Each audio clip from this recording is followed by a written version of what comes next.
Bismillahirrahmanirrahim. Assalamualaikum warahmatullahi wabarakatuh.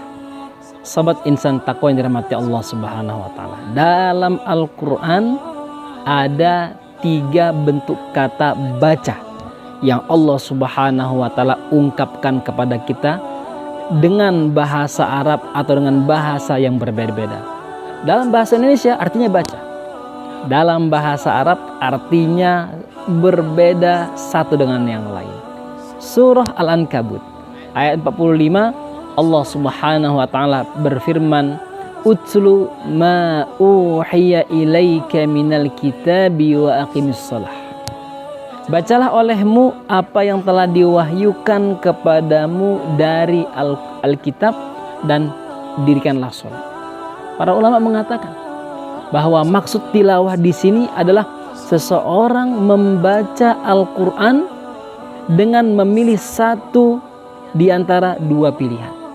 Yang pertama, dia membaca Al-Quran saja, melanggengkan bacaannya. Kalau kita hari ini membahasakannya dengan one day one juz, terkhusus sebelum dia melaksanakan sholat. Karena setelah perintah membaca ini, Allah Subhanahu wa taala datang dengan perintah, lalu dirikanlah sholat. Arti yang kedua, para ulama menyampaikan bahwa maksud tilawah di sini adalah seseorang membaca Al-Quran lalu dia menghafalkannya. Karena salah satu syarat sah rukun sholat itu atau rukun sholat itu adalah seseorang membaca Al-Quran.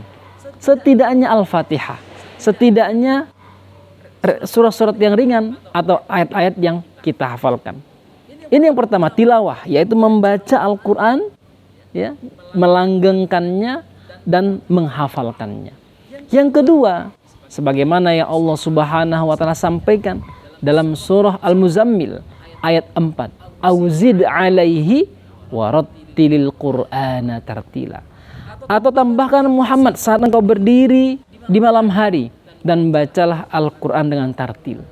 Para ulama menyampaikan bahwa membaca Al-Quran dengan tartil ini dikatakan seseorang membacanya dengan tartil jika dipenuhi 3 hal.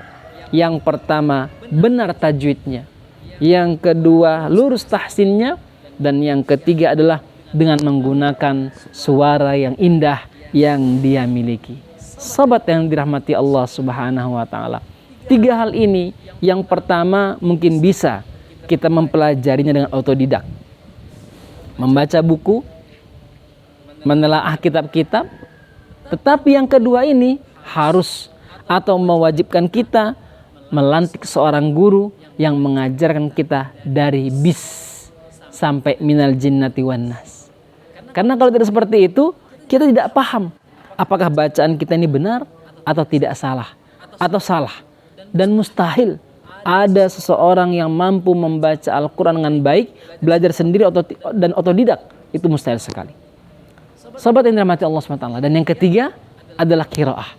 Sebagaimana yang Allah sampaikan pada wahyu yang pertama kali turun ke muka bumi ini adalah Iqra bismi rabbikal ladzi khalaq.